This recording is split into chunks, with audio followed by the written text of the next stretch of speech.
Oi, gente, meu nome é Priscila. Vamos continuar a leitura de Mateus. Estamos em Mateus 10. Jesus envia os 12. Chamando seus 12 discípulos, deu-lhes autoridade para expulsar espíritos imundos e curar todas as doenças e enfermidades. Estes são os nomes dos 12 apóstolos. Primeiro, Simão, chamado Pedro, e André, seu irmão. Tiago, filho de Zebedeu, e João, seu irmão. Filipe e Bartolomeu, Tomé e Mateus, o publicano, Tiago, filho de Alfeu, e Tadeu, Simão, o zelote, Judas Iscariotes, que o traiu. Olha a questão. Jesus, ele fez um grupo de homens e que provavelmente ia dar problema, ia dar briga, ia dar alguma questão assim, e ele não estava nem aí. Ele chamou Pedro e André, que eram irmãos, e chamou Tiago e João, que eram irmãos também. Então, o irmão entre si já briga. Imagine com um grupo grande e aí essa questão de irmãos até que vai, né? Até normal. Mas Jesus chama Mateus, o publicano, que era um cobrador de impostos. O cobrador de impostos, na época de Jesus, era odiado por todos os judeus, porque meio que ele era um judeu e foi para o outro lado dos romanos. Os romanos cobravam impostos altos dos judeus e também eram odiados pelos judeus, os romanos. E um judeu que normalmente odeia os romanos se juntou aos romanos para trabalhar para eles, para ganhar mais dinheiro.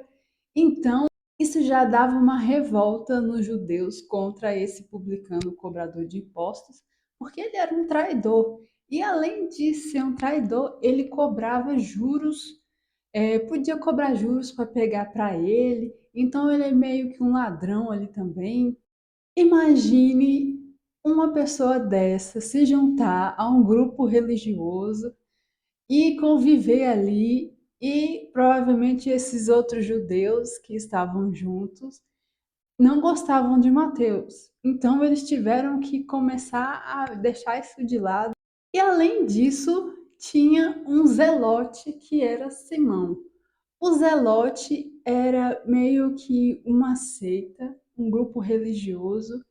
Eles meio que se preparavam para tirar a vida de outras pessoas que o líder daquele grupo falar para tirar a vida. Então eles eram matadores. Então os judeus tinham medo desses zelotes, não gostavam deles porque era meio assim, né, perigoso e tudo mais. E Jesus chamou um desses para ficar entre os discípulos também. Jesus envia os 12 com as seguintes instruções: não se dirige aos gentios, nem em cidades alguma dos samaritanos. Antes, dirija-se às ovelhas perdidas de Israel. Por onde forem, preguem esta mensagem: o reino de Deus está próximo. Cure os enfermos, ressuscitem os mortos, purifiquem os leprosos, expulsem os demônios. Vocês receberão de graça, então deem de graça. Imagine uma questão. Você está ali com Jesus, seguindo Jesus. Você vê ele curando, expulsando os anjos caídos e tudo mais. E de repente ele fala: ah, tá, agora você vai fazer isso também. Vai orar pelas pessoas, vai curar, vai expulsar. E você fica: mas como assim? Eu não sabia. Porque os discípulos viam Jesus fazendo, né? Mas Jesus não parou e falou assim: tá, agora é sua vez, vou pegar sua mão, faz isso, faz aquilo, não sei o quê. Ele podia até dar instruções de como se fazer, né? Não, ó, você pega o óleo, coloca na cabeça da pessoa, não sei o quê, expulsa assim, fala isso.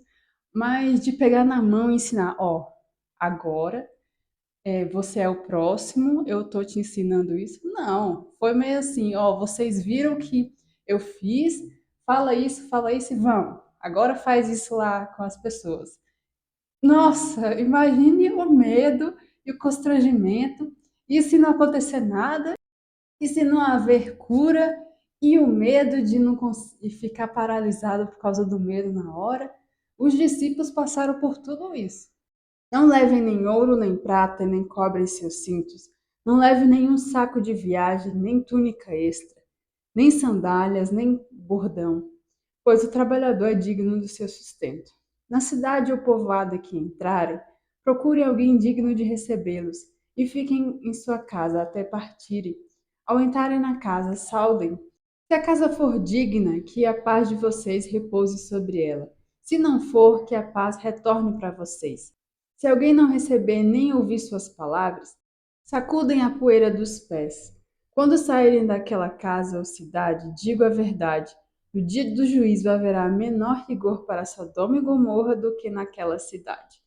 Eu estou enviando como ovelhas no meio dos lobos. Portanto, sejam astutos como as serpentes e sem malícia como as pombas. Tenham cuidado, pois os homens os entregarão aos tribunais, os açoitarão nas sinagogas deles. Por minha causa, vocês serão levados às presenças dos governadores e reis como testemunha, e eles aos gentios. Mas quando os prenderem, não se preocupem quanto ao que dizer ou como dizê-lo naquela hora. Será dado o que dizer, pois não serão vocês que estarão falando, mas o Espírito do Pai de vocês falará por intermédio de vocês. O irmão entregará à morte o seu irmão, e o pai seu filho, e o filho receberão contra seus pais e os matarão. Todos odiarão vocês por minha causa, mas naquele que perseverar até o fim será salvo. Quando forem perseguidos num lugar, fuja para outro. Essa questão de ser perseguido e pai contra filho e filho contra pai e tudo mais. Eu vejo o quanto é importante nós não sermos dependentes das pessoas. Não ficar triste quando uma pessoa nos machucar, falar algo, não ficar magoado com as pessoas, perdoar logo, porque nós somos luz. Onde nós fomos, onde nós agimos, principalmente se a gente estiver querendo falar de Jesus, querendo ser a diferença, o inimigo vai usar pessoas para nos atingir. Então, nós não tendo medo do que as pessoas vão pensar, não tendo medo de as pessoas nos magoar, é necessário. Porque Jesus aqui, ele fala que nós vamos ser perseguidos por causa dele. Nós temos que ser esperto como serpentes e puro como as pombas. E temos que ter em mente de que falar de Deus, obedecer a Deus é mais importante do que ter as pessoas, a aprovação das pessoas. E Deus está me testando muito nisso. E Deus me ajuda muito a não ser dependente das pessoas, o que as pessoas vão pensar. Quando forem perseguidos num lugar, fuja para outro. Eu garanto que vocês não terão percorrido todas as cidades de Israel antes que venha o Filho do Homem. Os discípulos não está acima do seu mestre, nem o servo acima do seu senhor. Basta ao discípulo ser como seu mestre e o servo como seu senhor. Se o dono da casa foi chamado Beelzebul, quanto mais os membros da sua família. Portanto, não tenham medo deles. Não há nada escondido que não venha a ser revelado, nem oculto que não venha a ser conhecido. O que eu digo a vocês na escuridão, falem à luz do dia. O que é sussurrado em seus ouvidos, proclamem dos telhados. Não tenham medo dos que matam o corpo, mas não podem matar a alma. Antes tenha medo daquele que pode destruir tanto a alma como o corpo no inferno. Não se vendem 2 pardais por uma moedinha? Contudo, nenhum deles cai no chão sem o consentimento do Pai de vocês. Até o cabelo da cabeça de vocês estão todos contados. Portanto, não tenham medo, vocês valem mais do que muitos pardais. Quem, pois, me confessar diante dos homens, eu também confessarei diante do Pai, que está nos céus. Mas aquele que me negar diante dos homens, eu também o negarei diante do Pai dos céus. E olha aqui a confirmação. Deus, ele cuida da gente. Ele sabe quantos fios de cabelo tem na nossa cabeça. Ele sabe o que fazer, a hora de fazer as coisas. Então, Deus fala para não temer as pessoas, não temer o que elas vão pensar, o que elas vão dizer, mas nós temos que temer a Deus, que Ele cuida da alma, se vai para o céu ou não. E nós temos que ficar atentos em obedecer a Deus, porque a gente tem que cuidar da nossa salvação. E a gente vai perder a nossa salvação porque está com medo das pessoas, está com medo de perder pessoas. Não, a gente tem que cuidar da nossa salvação, a gente tem que obedecer a Deus. Não pensem que vim trazer paz à terra. Não vim trazer paz, mas espada. Pois eu vim para fazer que o homem fique contra seu pai, a filha contra sua mãe, e a nora contra sua sogra. Os inimigos dos homens serão sua própria família. Quem ama seu pai e sua mãe mais do que a mim, não é digno de mim.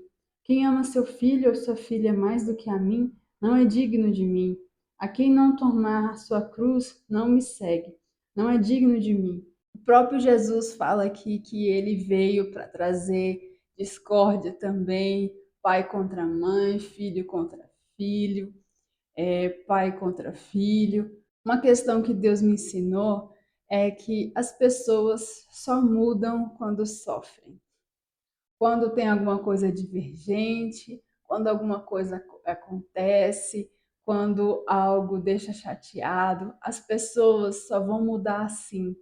Porque é na dificuldade, é na tribulação que o coração é quebrantado, e com o coração quebrantado, Deus move as questões, Deus muda o coração, Deus converte a pessoa. Então é por isso que se uma pessoa é nova convertida e é a única pessoa da casa, da família que é convertido, as pessoas vão ter algum atrito de alguma forma com ela.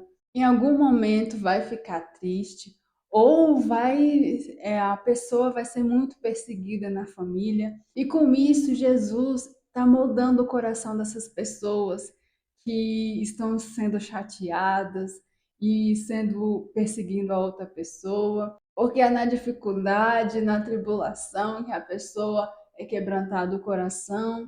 Quem acha a sua vida a perderá, e quem perde a sua vida por minha causa a encontrará. Quem recebe vocês recebem a mim, e quem me recebe, recebe a quem me enviou. Quem recebe um profeta porque ele é profeta, receberá recompensa de profeta, e quem recebe um justo porque ele é justo, receberá recompensa de justo. E se alguém der mesmo que seja apenas um copo de água fria a um desses pequeninos, porque ele é meu discípulo, eu asseguro que não perderá a sua recompensa. E por mais que seja difícil essa questão de tribulação, as pessoas perseguirem, não compreenderem, é a melhor forma de se viver. Porque fala que se você não perder a vida, não perder suas escolhas, não perder sua paz por um momento, você não está encontrando a vida verdadeira. Porque a vida verdadeira é obedecer a Deus. Porque o que mais vale? Você ser perseguido, as pessoas não te compreenderem, você sofrer algumas questões e com isso as pessoas vão encontrar Jesus através de você. Com isso você vai estar salvando vidas para o reino. Mas se você não fizer isso, ficar com paz com as pessoas sempre te verem com bons olhos, você está perdendo a alma delas. E quando for para o céu, Deus vai te cobrar isso. E você vai estar mal com Deus. O que é melhor? Você, por um momento, estar mal com as pessoas te perseguirem, e você está bem com Deus. E essa perseguição, essa coisa ruim, não vai durar para sempre. As pessoas podem nos perseguir, podem achar coisas ruins na gente por um momento, mas quando elas entenderem que Jesus vai mudar a vida delas, elas vão se converter. Nossa, elas vão ficar muito gratas porque aconteceu aquilo tudo de ruim. Então é isso, gente. Essa é a leitura de hoje.